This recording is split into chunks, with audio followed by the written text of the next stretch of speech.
This Week in Gaming with Naomi Kyle.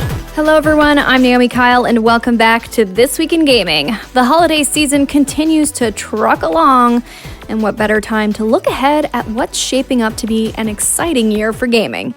From the hot new games and consoles that are expected to release, to what we hope will be better in the year 2025. We got it all in this special holiday episode where I sit down with my good friend Maude Garrett, gaming and TV host extraordinaire, to talk about what's in store for gamers in the year ahead. Hey Maude, happy holidays. Happy holidays. Yeah, I'm so happy to have you at the top of the year. We're finishing out December at the time of this recording. I'm just so thankful for having you on the show throughout the year. It was so fun. You had such great insight. Anytime, I'll be there. And so you asked and I'm here. That's how this goes. Yeah. It's great. And, I figured for this episode, since it's a special, different kind of episode, that we would talk about the year ahead, kind of a look back, like a recap of 2024. And yeah, it was definitely a different year for gaming. I don't know if it was the greatest year for games. In many ways, I think the industry as a whole affected that. But, it was decent. I will say, looking back at the Game Awards for the Game of the Year nominations, I was like, oh. Yeah. I kind of missed the big scale of the Baldur's Gate, but I'm a huge RPG fiend. But, Dragon Age this year wasn't as successful as previous iterations. Was Starfield this year or was that last year? That was last year, yeah. Well, that's because it's a boring game and I forgot about it. I know. It was a disappointing game, unfortunately. But looking at the year ahead, we have some pretty big ones. I think 2025 is shaping up to be a really good year. I'm going to list off just some of the ones that we know hopefully are for sure happening. We'll see. Yeah, February's going to be stacked. Yeah, what's in February? I don't have it month to month. I just kind of picked out the biggest games. I'm pretty sure it's Assassin's Creed and Shadows. Yeah. Is Avowed around that time as well? Yeah, I think so. Yeah, I feel like Feb's where it's at. This is it got delayed 2024, so February wins. Yeah. And Avowed is shaping up to be a really good looking. I mean, from what we've seen, it looks really good. So yeah, Avowed is one of the games. I looked at this one. It gives, this is such a deep cut maybe, but it gives Kingdoms of Amalur Reckoning. Now that was a game I think that came out in 2011 and it was pushed by PlayStation, or it was exclusive on a title, either Xbox or PlayStation, but it was written by a massive fantasy author, R.A. Salvatore, who did all the Drizzt series. So if you're hella into D&D, this guy has written incredible characters in incredible scenarios, and it looks very similar. The problem is Avowed, to me, looks in that campy version of whatever that pirate game was that I forget about that everyone played for a hot minute there. Sea of Thieves? Yeah. So it's kind of like Kingdoms of Amalur Reckoning meets Sea of Thieves, and I don't know whether to take it seriously, like more of a Skyrim, or if I need to have it be a little bit more cheesy like Sea of Thieves. And I'm not sure what they're trying to do with it. Yeah, I understand that. And I wonder if that's kind of how people felt with the new Dragon Age, the cartoony kind of look. But Dragon Age suffered from a lack of exposition for your protagonist. You got thrown into something not having any idea who you were. Yeah. And so you were like, why am I here? Who do I like? What's my agenda? What's my backstory? That's the first thing you do with an RPG. You have your race, your class, and your backstory. So to not have that going into Dragon Age just kind of made it feel empty from the get-go. I wonder if they were just banking on the fandom knowing already what the Dragon Age world was, going from Inquisition right into this one. Yeah, right. But it was too long between drinks. It's been too long, exactly. All right, so those are your thoughts on Avowed. Assassin's Creed Shadows. Okay, what else do we have next year? We'll get to. There's a big one. But Assassin's Creed Shadows, any thoughts on that one? Assassin's Creed has been going for a while now. I still remember playing the first ones around 2009 for this. And so you really need the franchise to evolve at a level where you stay interested. Yeah. I find that Assassin's Creed games are far too long to continue the same type of fight combat style throughout the game. Makes sense. I am getting older and more precious with my time. I think 110 hours of gameplay no longer is appealing to me. Yeah, it is a heavy lift. I would rather have 40 solid hours and then just feel accomplished that the game is done instead of this grind, skipping dialogue. Oh my God, I'm still here. It looks pretty amazing though. And I feel like here you've got two different types of characters. You've got like, was it a shinobi ninja-esque type thing? Yep. And then you've got an African samurai. So that sounds really quite fascinating. And I think having more of a ninja protagonist lends itself to the assassin side of it a lot more. So that could be a lot of fun. Yeah, I think that one's on my list of games I'm looking forward to. I'm going to run off how many more? 5 more games here that are coming out. Borderlands 4, Civilization 7, Death Stranding 2 on the beach, Doom the Dark Ages, Elden Ring Night Reign. These are all expected. Elden Ring Night Reign comes out soon, January, I believe. So top of the year. But everything else that's coming out, those are the other ones. Keep an eye out for those. They do seem exciting, at least for Borderlands 4. It seems like they're going to try different things, which I think is good for the franchise to refresh it. It looks amazing. Yeah. I've always said that Borderlands is doing Mad Max better than Mad Max has been doing Mad Max. Oh, okay. And I love how they've encapsulated the post-apocalyptic look. I think aesthetically it's stunning. Yeah. They are getting into more of like a cyborg territory and like a mech army, which I'm actually not as excited by. I will say though, in the trailer when it dropped the colored loot, the green, blue and purple, I automatically like start salivating because I love that. But I'm actually not as excited. I love how it looks, but I'm not as excited about this sort of cyborg post-apocalyptic look. I just don't think that lends itself to what they've built. Yeah. We'll see what ends up happening when it actually releases. And I wonder if the movie hurt it a little bit, the fact that it didn't do that well at the box office. That movie was rough. It was, yeah. I tried watching some of it, didn't finish it, but we'll get to some cool adaptations for games very soon. I'm kind of saving the best for last, which is GTA 6 is coming in 2025. I think a lot of people are just like, that's going to be the big defining moment, I think, in games next year. I mean, GTA have obliterated sales throughout its history, and it does take its time to release a very good game. An insider has come out saying they've played some of the gameplay and said it's very, very good. That kind of stuff makes me excited. I know that the online GTA took off. I never really dabbled with that. The same thing's been going with their other games. But I love the impact that it has on video games and the culture as a whole. So I'm looking forward to it. Nice. All right, moving on to the Switch 2. We know that's coming out next year, assuming it doesn't get delayed or anything. And again, GTA 6 might get delayed. There's a lot of chatter about that, that it might get pushed to next year. But we're hoping 2025 is the year. But yeah, Nintendo Switch 2, we'll hear something from Nintendo about it. But we'll see first if it actually comes out. Are you a big Nintendo Switch player? I mean, I've got them all. I think if I were to rank them, I am PC, Xbox, Switch, PlayStation. Got it. Best to worst. Well, actually, maybe Xbox is tied with PC because I don't know. I love the UA of Xbox. I hate PlayStation's UA. Switch, I have not played it going, I just can't wait for the next one. Right. Like, I've been happy with it. I know. It's been such a successful console. Yeah. I wish the batteries lasted longer for when you detach. That's kind of it. Like, I've been enjoying it. Nintendo's been in its own lane for a while and it's coasting and I'm all for it. But I'm not like chomping at the bit on how they're going to change it up, especially if it's a Switch 2. So it's not going to go from like the GameCube to the Wii where it completely broke sort of what we knew the console to be as a whole. So it's just going to be kind of like, remember the Wii then the Wii U? Yeah, I feel like it's going to be more of that kind of progress. More of the same. Yeah. Do you have any speculations on what games or launch game they're going to push? Because it has to be something big, right? To sell consoles, you kind of need a good game to go along with it. Yeah, I feel like, their big players are your Mario Karts, a Super Smash Brothers, or a Zelda game. And I feel like because we've had two big, huge like Zelda games and then a few smaller Zelda games on the Switch already, I feel like the next big Zelda game would probably be a perfect launch platform for it. Or maybe a new Mario Kart. Mario Yeah, I Kart's feel like super we're kind of popular. due for a new Mario Kart, but what else can you do except new courses? I know.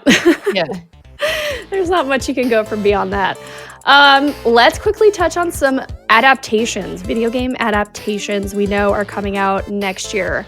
Primarily, of course, the big one for kids and one of the biggest games in history, Minecraft. They're making a movie for that. We've seen trailers. I've seen some of the trailers. Jack Black, I think, is a really good person to carry this one. Jason Momoa is also in it. I just take Jumanji, which Jack Black was also in. It's sort of based on the franchise and a video game, as if Jumanji were a video game, but it took it to a whole new, I guess, story. It wasn't beholden to it being a game. It had game elements. Mm-hmm. The Minecraft movie looks like it is just feeding into the storm of a game. Yeah. It doesn't feel like it's, on its own 2 feet, kind of living, using some of the elements. It's just like copy paste. This is Minecraft. This is an ad. And well, my thing is, as long as the kids love it, that's all that matters. It is a movie made for them, I feel like. Yeah, 100%. Yeah, a movie that isn't made for them, Five Nights at Freddy's 2. The first one kids love was a huge success. I know, but they do. That's true. I guess at a certain age group, like it's okay for them to watch that. But yeah, Five Nights at Freddy's was really a surprise hit when it came out, the first one, and now they're making a second one, so that's coming out next year. What about, there's a Legend of Zelda movie. We don't have a date for that. I'm heavy breathing over that one. I know. It's going to be big. We'll see. I hope it's satisfying. I hope we are very happy with how it turns out, because that's a big franchise to undertake. Ghost of Tsushima, I think is going to be cool whenever that gets. Again, these are TBA, so these don't have a specific year attached to them, but we know they're in the works. We know the Until Dawn movie is coming. Mm-hmm. That one's more like spooky horror genre. Yeah, I won't watch that. You're not going to watch it? No way. I didn't play the games. I'm not going to watch the movies. I don't like being scared. Oh, that's fair. That's fair. And then the Sims movie I wanted to mention quickly. Our girl Margot Robbie is overtaking. Exactly. I have so much faith in Margot Robbie and her production company, Lucky Chap, after they obliterated Barbie. I think that did so well.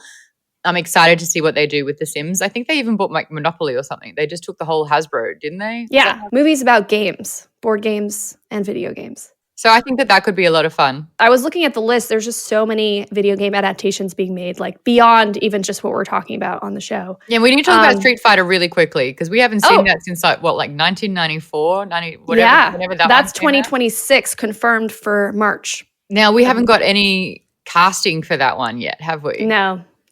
Now, I am of the age where growing up watching the Street Fighter movie and the Mortal Kombat movies, we knew that they were bad, but I worshipped them. That's great. Not to mention, we have TV shows. So The Last of Us Season 2 is coming 2025 next year. That's going to be great. Wonder what they're going to do with that. Mm-hmm. And then Fallout Season 2. That'll be fantastic. Another great thing that came out last year that I'm just excited, gunning for. Can't wait for season 2 of Fallout to come out. The Witcher 4 and 5. This is where it gets a little iffy. As an Australian, I am supposed to love Liam Hemsworth taking the mantle as Geralt, but Daddy Henry Cavill is my number one, and the fact that he's such a nerd really wanted to honor what Geralt was all about and had issues with the showrunner who wanted to go in a different direction. That has put a really bad taste in my mouth. And to lose Henry Cavill from that, I think is a horrible hit. And the fact that they're pushing through with it, it'll be interesting. It'll feel strange, I think. I've fallen off The Witcher show. And also the other thing about The Witcher show, I actually don't know why it's on this list, because it's mostly based on the books, not so much the games. True. But we always associate it with the games, us being us gamers. But let's talk God of War. God of War, also TBA, Mass Effect, then we have Gears of War, then we have Splinter Cell, but my hunch with Splinter Cell is that might get canceled. We'll see if that happens. No matter what Ubisoft is going through, once a studio buys the rights to it, it becomes a separate beast. Oh, well, there you go. It no longer is a Ubisoft thing, really. Yeah. So whoever's I would love to see Splinter Cell. I'm a huge Splinter Cell fan. I mean, I would love, I loved Alias as a whole. I would love to see sort of more like adventure thriller. I like the sound of that. Mass Effect would be so great if they got it right. Make aliens sexy. The game did it. The show better do it. I love it. If they take any inspiration from The Expanse, like the way they did it that way, That was gorgeous. Would be really, really cool. All right, moving on to just some general questions. Yeah. We're just going to run through a couple general questions for 2025. Any crazy announcements like you wish they would just come out with this particular game announcement or this particular DLC game announcement? I love that Half-Life 3 is in your notes because obviously. Yeah, this has just been such a tease. Like, what are they doing? I will say, I broke the story, I think it was 11 years ago now, 10 years ago. I interviewed J.J. Abrams for a Star Trek DVD release. And I don't know how it came up, but he told me he had the rights to Half-Life and to Portal because he wanted to make a Half-Life or a Portal movie. And that was 10 years ago, and I don't think he's got the rights to them anymore. But I feel like big hitters know the hype and know the potential. Yeah. And it's like, where's Portal 3? Where's Half-Life 3? Like, Valve just doesn't like the number 3. Did they run out of money? I think they're just making so much money off of Steam. And they have this new game that they just released, or it's not out yet, but it's been in beta testing. It might be big, but it's a completely new IP. When it comes to Half-Life 3, I wonder if it's just too late. Like, is the hype dead?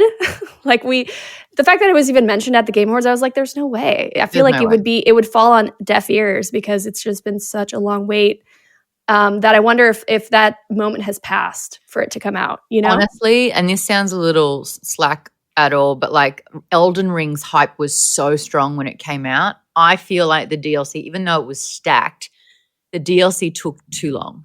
Yeah. And I had moved on. I had found a new game that I was playing. It had lost sort of like the wind out of the sails. And even though I've heard the DLC was spectacular, I'd sort of like had my time with the game and I'd moved on. So I do feel like that's hard. Gamers, we're a fiend for nostalgia. So I don't think we'll be mad if we get it, but I would say that if it wasn't like stellar, worth the wait, there will be a revolt. No, I agree.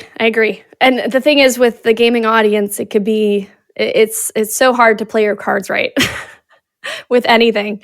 Speaking of that, let's talk about things we would really hope die as a trend in gaming, things that are outdated that we want to move on from in 2025. Does anything Microtransactions, pay to win. 100%. I feel like that was a lot bigger about 5 years ago, and I think that we've become smarter and we're not feeding the beast.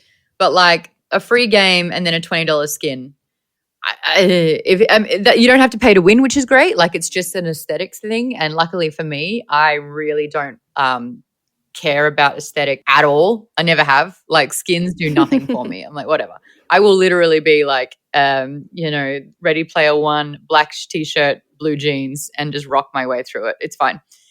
The pay to win though, I feel like there's been enough of like almost not the government, but there's been regulations put into place because it has been sort of like labeled as gambling in a way. Yeah. So I feel like we've come out the other end of that side of it. But I still, even on like mobile gaming apps, that's how they get you. It is just another way to feed an addiction. And I just think we have to remember that gaming is entertainment first. And games, in my opinion, they're an art form. So it just never blends well with business. Blatant greed, I know. And I understand, we need money to keep going and it all comes down to money. But I think we're all smartening up and we're not playing that game anymore. I agree with that. All right, no to microtransactions in 2025. You heard it here. What about hopes? Things that we hope stay, the good things? Really fun, longevity co-op games. I stream with people. I like playing games where I get to double up as a social activity. So games where I can stream with you, Naomi, they're my favorite games. So more of those, please. I love that. And yeah, I want to play more Overwatch or Marvel Rivals or whatever we're playing. Mm-hmm. That's it. I know I never got into Helldivers, so I missed that one. But it's okay. Yeah, but we've had a good Overwatch history, you and I. Oh, amazing history. We are such a good team when we played that game. Let's go back to it soon in the new year. Well, we've got Marvel Rivals, and we're literally going to play that very soon. It's basically, it's Marvel Watch. It's Overwatch with Marvel, with a Marvel skin on it. Well, Maude, thank you so much for being a part of the show. You know what? We're going to have you at the top of the year on our very first 2025 episode, so I'm excited to have you back. Happy Maude year. Happy Maude year. Thank you so much for being part of the show and for always being gung-ho to be on the interviews. And I wish you the best of luck and a happy new year and all that good stuff. Happy New Year to you and everyone listening. You're awesome. Agreed. All right, bye guys. Maude Garrett is a TV host in games and entertainment and the creator of Maude's Book Club. You can follow her on Twitter at Maude Garrett. And that's This Week in Gaming. We'll be back to our regular scheduled programming in the new year. It's been such a blast bringing you the latest in games all year long, and I'm so excited to do it all over again in 2025. A huge thank you to you, our amazing listeners, for tuning in week after week. Big shout out to my co-writer Josh Seaman for crushing it this year with the show as well. And from all of us here at This Week in Gaming, we hope your break has been filled with lots of gaming to kick off the new year right. See you next week and have a happy new year, everyone. This Week in Gaming is an iHeartRadio Canada podcast. Subscribe to this podcast on iHeartRadio or wherever you get your podcasts. Download the iHeartRadio app for more podcasts just like these.